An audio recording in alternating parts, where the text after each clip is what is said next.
Coordinate geometry section हमारा चल रहा है। आज हम उसी सेक्शन को कंटिन्यू कर रहे हैं। अच्छा, बेसिकली आपने देखा कि कोऑर्डिनेट ज्योमेट्री का इंट्रोडक्शन या बाकी सारी चीज़ें आप ऑलरेडी क्लास 10th में अच्छे से पढ़ चुके होते हैं और आपको सारी चीज़ों के बारे में वहाँ पर इंफॉर्मेशन दे दी जाती है। जैसे आज का जो टॉपिक है उसी बारे में बात कर रहा हूँ कि हम वहीं से शुरू करते हैं। हम बात कर रहे हैं, आज हम बात करेंगे एरिया ऑफ ट्रायंगल के बारे में। What is it? Area of triangle. तो गाइस, एरिया ऑफ ट्रायंगल के लिए अगर बात करी जाए तो पहले तो हमने इसको क्लास 4th में देख लिया है, क्लास 5th में देख लिया है कि area of triangle can be considered by using half base into height. चलो भाई ठीक है, वो हो गया था उसको। 10th में जब हम कोऑर्डिनेट ज्योमेट्री में आए वहीं उसी बारे में हम बात कर रहे हैं। तो जब एरिया ऑफ ट्रायंगल हमें पढ़ाया गया, एक अनइवन सा ट्रायंगल बना लीजिए विच शुडंट बी आइसोसेलेस और इक्विलेटरल। देन यहाँ पर कोऑर्डिनेट हम ले लेते हैं x1 y1, यहाँ पर हम ले लेते हैं x2 y2 and then x3 y3। Suppose करते हैं ये कोऑर्डिनेट हमने ले लिया। एरिया ऑफ ट्रायंगल को इस तरह से लिखा जाता है। जब 10th में मैंने देखा, even though I also taught class 10, तो जब 10th के बच्चों को हम पढ़ा रहे होते हैं ना, तो मैं तो यूज़ करता हूँ कि फॉर्मूला, कोई भी फॉर्मूला अगर बन रहा है तो कैसे बन रहा है उस बारे में बात करना पसंद करता हूँ। बट आमतौर पे मैंने देखा, और शायद आप लोग भी जो इस वक्त मेरा वीडियो देख रहे होंगे, आप लोगों ने सिर्फ और सिर्फ इस फॉर्मूले को याद किया होगा। वो भी याद करने के डिफरेंट मेथड्स होते हैं। देखिए, आज मैं आपको पहले मेथड सिखाता हूँ कि हम एरिया ऑफ ट्रायंगल के लिए फॉर्मूला कैसे याद कर सकते हैं आसानी से। तो आपने करना क्या है, हाफ लगाना है, यहाँ पर एक ब्रैकेट लगा लेना है, ठीक है। अब बड़ा सिंपल सा ही काम है, वैसे सबको याद है आप सबको। यहाँ पर आप लिखेंगे x1, ब्रैकेट में आप लिखेंगे y2 माइनस y3। ये देखिए आपने क्या लिखा है, x1 लिखा तो y की रिस्पेक्ट में वैल्यूज आपने ली है y2 माइनस y3। फिर यहाँ प्लस लगा लें आप, फिर यहाँ पर लिखेंगे x2। तो देखिए ये ऑर्डर इंक्रीजिंग ऑर्डर में चल रहा है। देन आप क्या लिखेंगे यहाँ y3 माइनस y1 प्लस यहाँ पर जब आप x3 करेंगे देन यहाँ पर आप क्या करने वाले हैं y1 माइनस y2। अब ये सही है या गलत है आई डोंट नो, ये कैसे काम करता है, चल रहा है कि नहीं चल रहा है वो मुझे नहीं पता। लेकिन अगर मैं कहीं मिस कर रहा हूँ, होता है यार फॉर्मूला, अगर कोई चीज़ याद करी हुई तो हम भूलेंगे भी। तो अगर मैंने कुछ मिस कर दिया है और मैं कुछ गलती कर रहा हूँ तो फिर तो मुझे हजार उगाना पड़ेगा, फिर तो मेरा गलत हो गया। तो मैंने क्या किया, मैं इस तरह से, अगर हो सकता है मैंने कुछ गलत लिखा तो मैं इसको ठीक करता हूँ। अब ठीक करने के लिए ना मैंने एक बड़ी आसान सा इस फॉर्मूले को याद करने का एक तरीका निकाला मेरे लिए। वो मैंने क्या किया, ये तो सेम है, कुछ नहीं चेंज करना, ब्रैकेट भी सेम है, सब कुछ सेम है। पर मैं क्या करता हूँ, अभी मैं 3 बार लिखता हूँ xy plus xy plus xy and then same 3 बारी मैं लिखूंगा minus xy minus xy minus xy और ब्रैकेट में रखूंगा 1। तो अगर ऐसा करते हैं तो ये सब कैंसिल होकर 0 आ जाएगा। अभी खत्म नहीं हुआ है भाई, अभी खत्म नहीं हुआ। तो फिर हम क्या करेंगे, हम एक छोटा सा सर्कल बना लेते हैं यहाँ पर। चलिए, यहाँ हम लिखेंगे 1, यहाँ लिखेंगे 2 और यहाँ लिखेंगे 3, ठीक है ना। हमने सर्कल पे 1 2 3 लिखा। अब आप साइक्लिक तरीके से एरो लगा लीजिए लाइक दिस। आपने साइक्लिक एरो लगानी है, तो आपकी एरो कैसे लगी हुई है, 1 to 2, 2 to 3, 3 to 1। Got it. अभी आप उल्टा कर लीजिए, इस जो साइकिल आपने चला रखी है इसे एंटी साइक्लिक चला लीजिए, मींस लाइक दिस।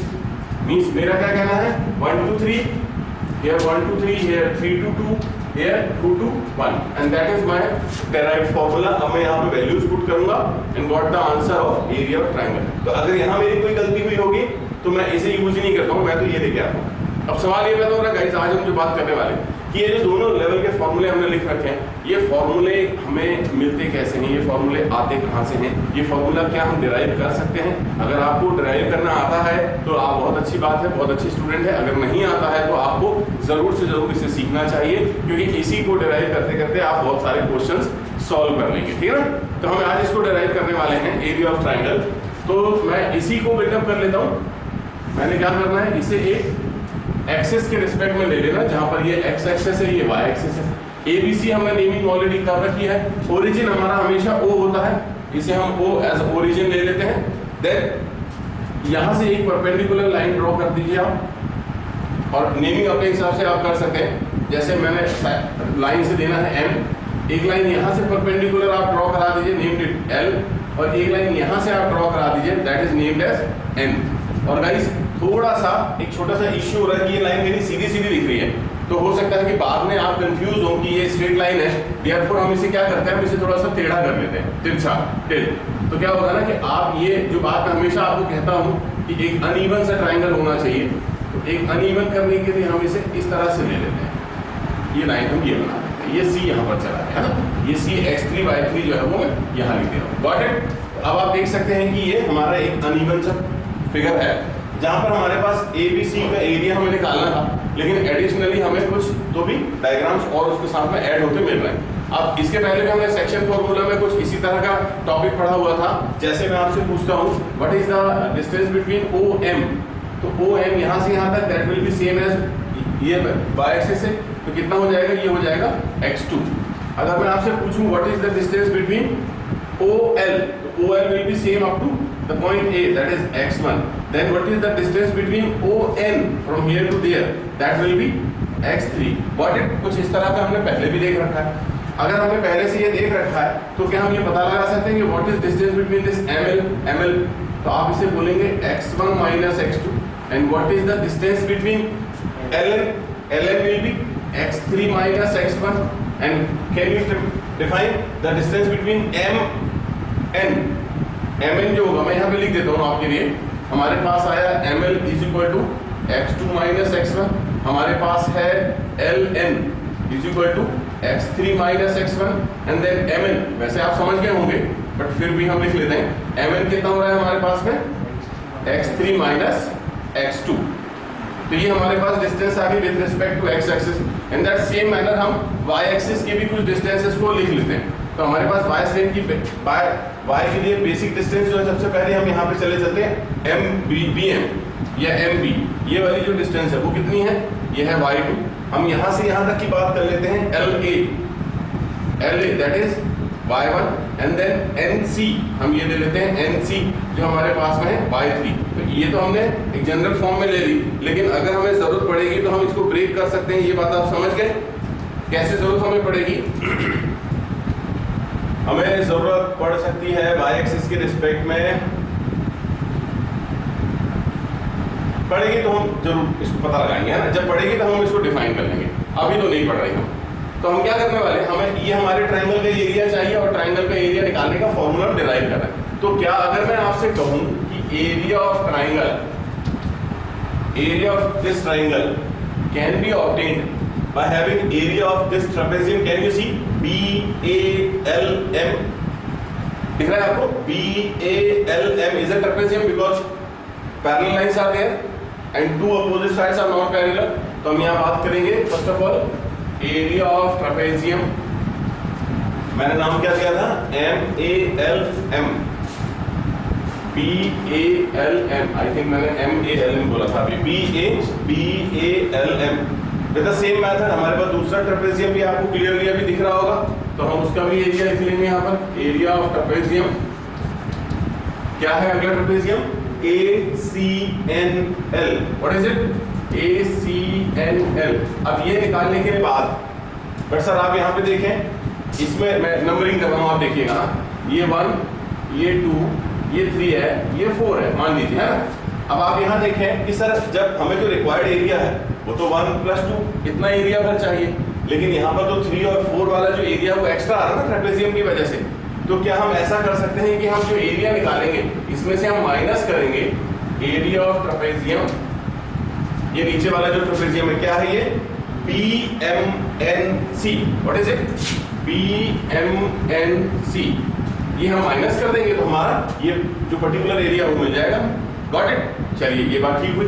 अभी क्या करना है गाइस, अभी हमें क्या करना है कि जो एरिया ऑफ ट्रापेजियम का फॉर्मूला हमें मालूम होना चाहिए, हमें वो इस्तेमाल करना है। तो मुझे उम्मीद है कि एरिया ऑफ ट्रापेजियम डेफिनेटली आपको याद होगा, नहीं याद है तो मैं एक बार रिपीट कर देता हूँ कि area of trapezium is considered as half, area of trapezium is half, then sum of its parallel side, sum of its parallel side into the distance between both the lines. What I am saying, मैं कह रहा हूं अगर area of trapezium BALM की हम बात करें, BALM की हम बात करें, तो मैंने कहा sum of parallel side means BM plus LA, हमारा BM प्लस LA वो हम लिख लेते हैं BM plus LA into the distance between these two parallel line. अब बताइए इनके बीच में डिस्टेंस कितना है? यहाँ पर है MN, very good, MN plus then again half because we have another trapezium. तो इस ट्रापेजियम के लिए हम क्या लिखने वाले हैं? AL plus NC, half AL plus NC into इनके बीच का डिस्टेंस हम क्या किस नाम से LN, ये हमने डिस्टेंस ले लिया LN।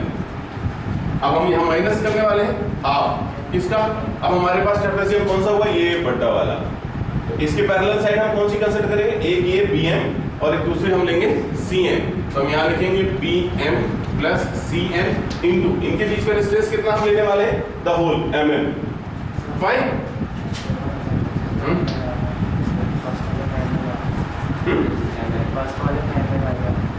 ML आएगा है। ये यहाँ पे मिस्टेक हो गई, हमने बोला था ML था, वो तो हम ML रहे थे लेकिन लिख दिया मैंने ML। सो गाइस ये जो टर्म्स हमने लिख रखी है ना, अब हमें इसकी वैल्यूज पुट करनी है हमें। 1/2 हम कॉमन ले लेते हैं, तीनों के पास है, यहाँ स्क्वायर ब्रैकेट लगा लेते हैं। BM प्लस LA, यहाँ पे आप देखें BM कितना है y2, तो हमने लिखना है y2 plus what's the value of LA, LA is y1, तो हम यहाँ y1 लिख लेते हैं। देन इनटू ML, ML कितना हो रहा है यहाँ पर देखिए, ML कितना है, ML हो रहा है ये x1 माइनस x2, ML जो है वो x1 माइनस x2 है, तो हम यहाँ लिखेंगे x1 minus x2 plus half हमने कॉमन ले लिया है। AL की वैल्यू कितनी है, AL की वैल्यू है y1 प्लस NC हमारे पास है y3, तो यहाँ पर हुआ y3। Then what's the meaning of LN, LN हम फिगर से देखते हैं, LN हमने लिख रखा है, LN कितना है देखिए, ये पूरा x3 है O से लेके N तक, एंड देन माइनस x1 क्यों, क्योंकि OL, तो हम ये इसकी वैल्यू निकालना चाह रहे हैं, तो हमने x3 माइनस x1 ले रखा है, इसका ध्यान रखिएगा, x3 माइनस x1।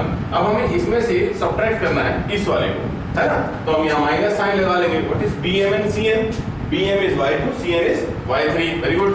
तो यहाँ पर हो गया y2 प्लस y3 इंटू हमें चाहिए MN कितना है यहाँ पर देख लेते हैं, MN कितना है हमारे पास, पूरा का पूरा यहाँ से लेके यहाँ तक, तो ON x3 है, OM x2 है, तो x3 माइनस x2 हमने लिख रखा है, x3 minus x2, x3 minus x2, ठीक है। तो गाइस अब हम इसको मल्टीप्लाई कर लेते हैं अपने सॉल्यूशन के लिए।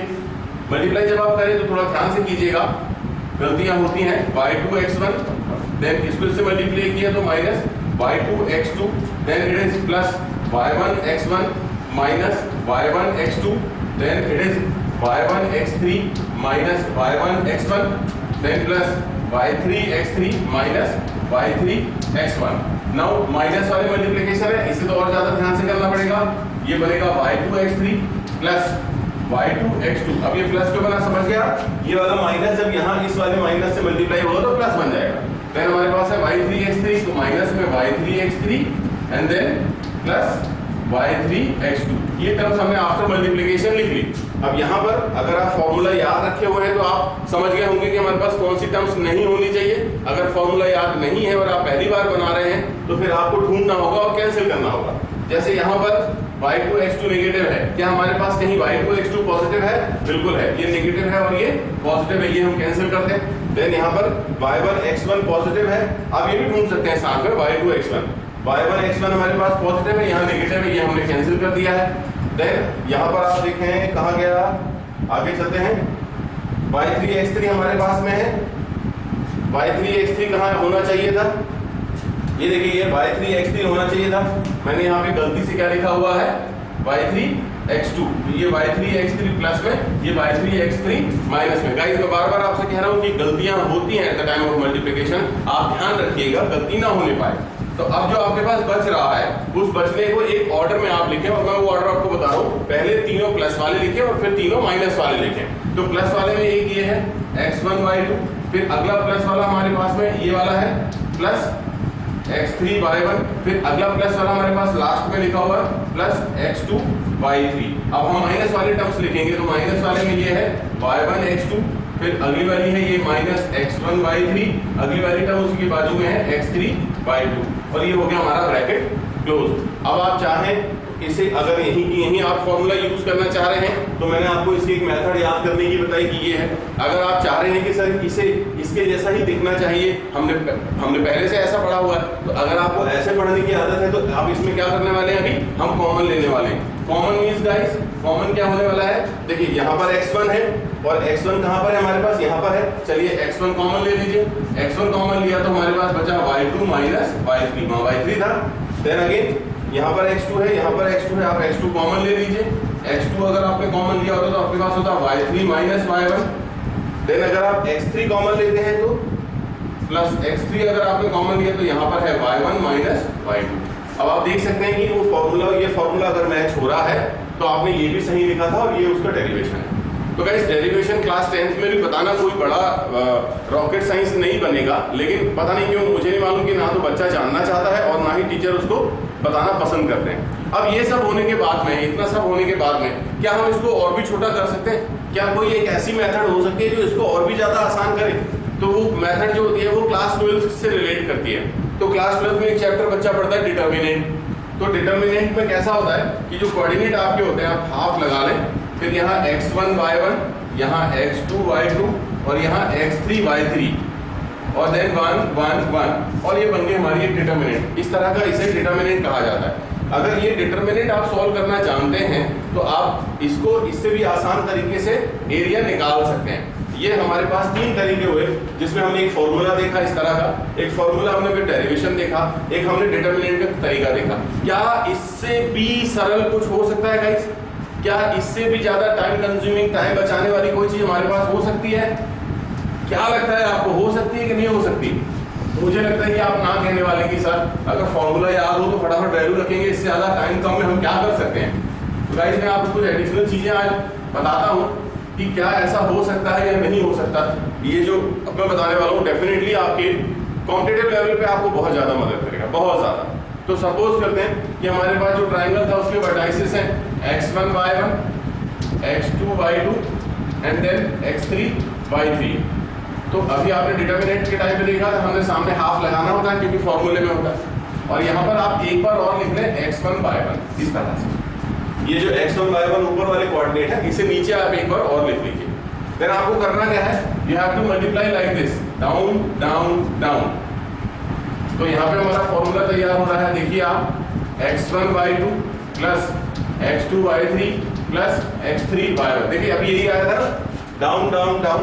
अब आपने क्या करना है, आप बट माइनस के साथ आप क्या लिखने वाले हैं, x2 y1 then minus x3 y2 then minus x1 y3। अभी आप याद कीजिए, मैंने जब आपको बोला था कि फॉर्मूला दूसरे तरीके से लिखा जा सकता है, तो वो ये फॉर्मूला था।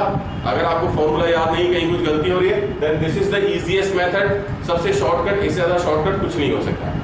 बट कभी कभी क्या होता है, ये शॉर्टकट्स हमारी ऐसे टाइप में मदद करते हैं जब हम किसी हायर लेवल का क्वेश्चन सॉल्व कर रहे होते हैं, जब हम कॉम्पिटिटिव लेवल की किसी किताब को लेके बैठे हो, उसमें बहुत सारे क्वेश्चंस हमारे पास आ जाएं कि find the area of the triangle.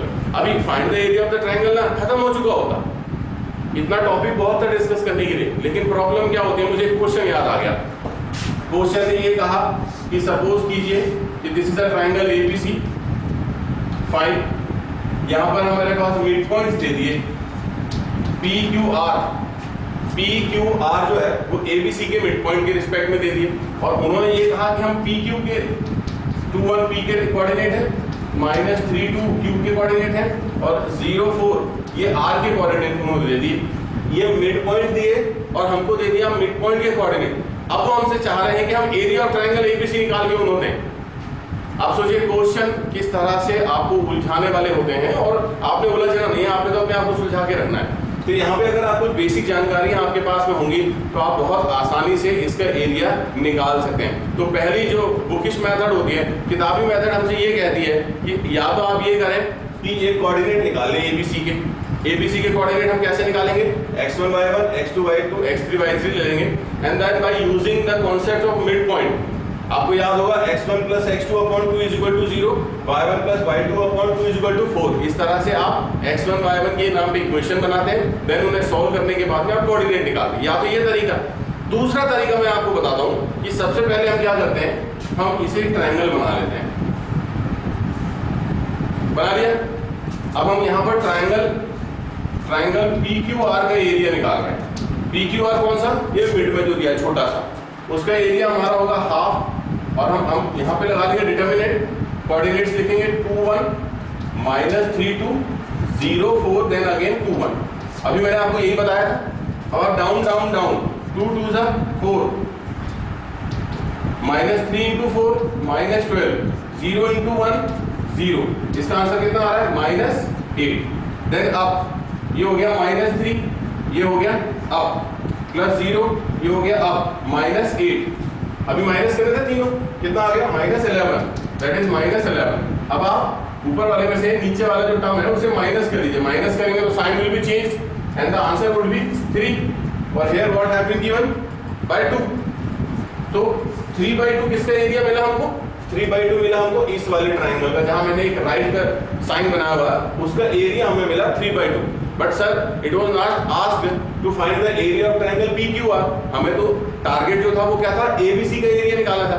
Guys कितना सिंपल काम होने वाला है, इतना सिंपल काम होने वाला है, देखिएगा वॉच इट केयरफुली। क्या होने वाला है, हमारे पास जो छोटा वाला ट्रायंगल है ना PQR, इसका जो एरिया निकला है हम क्या करने वाले हैं, area of triangle ABC is equal to 4 times the area of triangle PQR। आप क्या करने वाले हैं, ABC का एरिया निकालने के लिए PQR का जो एरिया है उसमें आप 4 का मल्टीप्लाई कर दे, you will get your required answer 4 × 3/2, 2 × 2 = 4, 3 × 2 = 6। तो पूरा जो ABC है इसका एरिया आपके पास आ जाने वाला है 6। यहाँ पर एक और एक मजेदार चीज मुझे याद आती है, पढ़ते पढ़ते बातें याद आई जाती हैं। अगर हमें सही में क्वेश्चन ने कहा स्ट्रिक्टली नहीं तुम ABC के कोऑर्डिनेट ही निकालो पहले, तो मैंने अभी आपसे बात करी क्या कि इसके कोऑर्डिनेट x1 y1 है, इसके कोऑर्डिनेट x2 y2 है और इसके कोऑर्डिनेट क्या है x3 y3 है। तो गाइस वॉच इट केयरफुली, अब मैं आपको जादू बताने वाला हूं, है ना। तो हमें सपोज करते हैं हमें a के कोऑर्डिनेट निकालने हैं, a के कोऑर्डिनेट। तो a के कोऑर्डिनेट निकालने के लिए आप क्या करेंगे, a के साइड वाइज जो पॉइंट्स दिए हुए हैं कौन कौन से, r और q।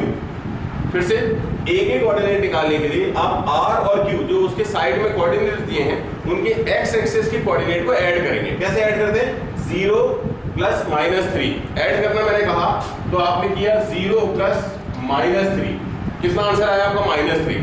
एंड देन सामने जो कोऑर्डिनेट दिया हुआ है p का, तो p का x का कोऑर्डिनेट इस रिजल्ट में से आप माइनस करेंगे। What I am saying, listen me carefully, आप इसके और इसके कोऑर्डिनेट को प्लस करेंगे और सामने वाले को माइनस करेंगे, then you will have the required one. कितना आंसर आ रहा है हमारा आंसर आ रहा है -3 - 2 दैट इज -5। देन फिर हम y के कोऑर्डिनेट निकालने के लिए क्या करेंगे, 4 + 2 6, 6 - 1 5, तो हमने यहाँ पे 5 लिख देना। That is the easiest way. I don't think इससे ज्यादा सरल, इससे ज्यादा जल्दी कोई आपको सिखा सकता है। और गाइस बाकी के मैं निकाल ले रहा हूँ, आप प्रैक्टिस कर लीजिए, आपको बनने चाहिए डेफिनेटली ओरली। चलिए बनाइए, फटाफट निकालिए। हाँ मुझे पता है आ गए यार, इतना टाइम लगना ही नहीं चाहिए, डेफिनेटली इतना टाइम नहीं लगना चाहिए। चलिए एक बार क्रॉस चेक कर लेते हैं, क्या आया, 0 + 2 होता है 2, 2 - 3 हुआ, तो यहाँ पर भी आया 5। देन यहाँ पर क्या होने वाला है, 4 + 1 5, 5 - 2 इट इज 3। मुझे पता है आपका यही आया है। देन यहाँ पर हम करते हैं 2 - 3 -1, -1 -0 अगर करें तो -1 एंड देन 2 + 1 3, 3 - 4 इज -1, तो -1 -1 यहाँ के कोऑर्डिनेट आ गए। आप अगर क्रॉस चेक करना चाह रहे हैं तो ये जो कोऑर्डिनेट्स हैं इनसे इस मेथड से आप एरिया निकालिए, देखिए आपका 6 आता है कि नहीं आता, और डेफिनेटली आएगा गाइस, ये कभी गलत नहीं हो सकता। तो जो गलतियां होती हैं उन गलतियों का ध्यान रखें, आप कभी भी इस टॉपिक पे अटकने नहीं चाहिए, सबसे मजेदार टॉपिक है, सबसे इजी टॉपिक है। अब क्या होगा, आगे आप एक चैप्टर पढ़ने वाले हैं, जस्ट हमारा अगला सेशन उसी चैप्टर से हम स्टार्ट करने की प्लानिंग में है। तो गाइस उस चैप्टर का नाम हो रहा है स्ट्रेट लाइन। तो क्या हमने स्ट्रेट लाइन पहले भी पढ़ी हुई है, हाँ या ना? मुझे पता है आप सबने हाँ बोल दिया। कब पढ़ा मैं पूछूंगा तो आप फिर मुझे बोलेंगे कि सर हम ऑलरेडी क्लास 10 तो हम पढ़ ही रहे थे। तो क्लास 10 में हमने ऑलरेडी पढ़ रखी है, नाम था उसका लीनियर इक्वेशन 2 वेरिएबल, था ना? बिल्कुल सही बोला आपने, आपका आंसर बिल्कुल सही। तो गाइस लीनियर इक्वेशन 2 वेरिएबल में आपने ग्राफ बनाए, यस हमने बहुत सारे ग्राफ बनाए। तो ग्राफ में लाइन, गाइस क्या बनता था सर, ग्राफ में बनती थी line. Okay then very good. तो हम एक ऐसा करते हैं, कुछ प्रैक्टिस कर लेते हैं, है ना? कुछ हम एग्जांपल लेते हैं, कुछ प्रैक्टिस लेते हैं और उससे हम पता लगाते हैं कि मैं जो बताना चाह रहा हूँ ना वो कैसे काम कैसे करता है, वो हम देखते हैं, ठीक है? तो यहाँ पर सपोज कीजिए कि हमारे पास है 7x - 2y + 10 = 0 and the other one is 7x + 2y - 10 = 0 and the next one is 9x + y + 2 = 0। ये तीन लाइन हमें एग्जाम्पल के तौर में हमने ले लेनी है और इन तीन लाइन को आपको अब क्या करना है, डायग्रामेटिकली शो करना है। आपको इन तीनों लाइन से डायग्राम बनाना है गाइस। वो 3, मतलब एक्सेस पे आपको तीनों लाइन बनानी है, एक्सेस पे ये तीनों लाइन बनानी है। चलिए कैसे बनाएंगे आप, बहुत टाइम ले लेगा सर ये तो गाइस मेरे आप उस सेक्शन में जाइएगा, आपको एक वीडियो मिल जाएगा जहां पर मैंने डाला हुआ है कि लीनियर इक्वेशन टू वेरिएबल हो या क्वाड्रेटिक हो हम डायरेक्टली ग्राफ कैसे बना सकते हैं। मैं एक बार और आपको रिमाइंड करा दूं, उस रिवीजन में क्या करना है आपने, ये जो इक्वेशन लिखी हुई है ना, इससे पहले आप ऐसे ले आइए 7x - 2y = -10, देन इस -10 को 1 बना लीजिए। What is it, x upon -10/7 plus y upon में 10/2 = 1। मैंने क्या किया, मैंने पूरी इक्वेशन को -10 से डिवाइड करा दिया। मेरे पास टर्म्स कितनी आ गई, ये आ गई, देख सकते हैं। तो ये है -10/7, इट इज अप्रोक्सीमेटली 1.4 -1.4 x के लिए यहाँ पर मेरे पास 1 है, यहाँ 2 है, तो मैं यहाँ पर एक पॉइंट ले लूंगा। दूसरा पॉइंट है मेरे पास y के लिए 5, देखिए ये लिखा है y/5, तो मैं दूसरा पॉइंट लेने वाला हूँ y के लिए 5, दैट इज सम हो गया। और अब मैं इन दोनों पॉइंट्स को ज्वाइन करा के एक लाइन बना लूँ, that is the easiest way.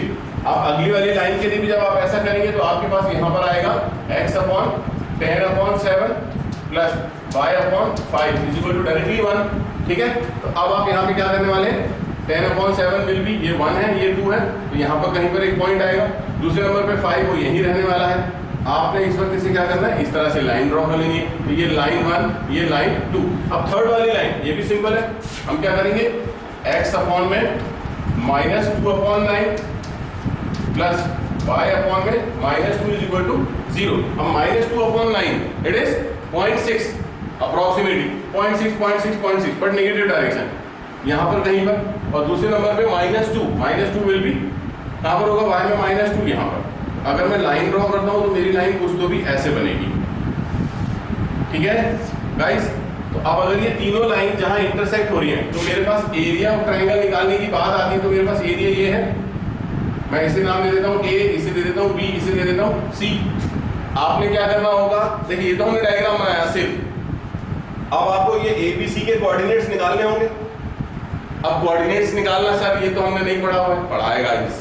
आप याद कीजिए लीनियर इक्वेशन टू वेरिएबल में इंटरसेक्शन पॉइंट निकालना आपको आता था by equating coefficient, by substitution and by cross multiplication method. ये 3 मेथड थी।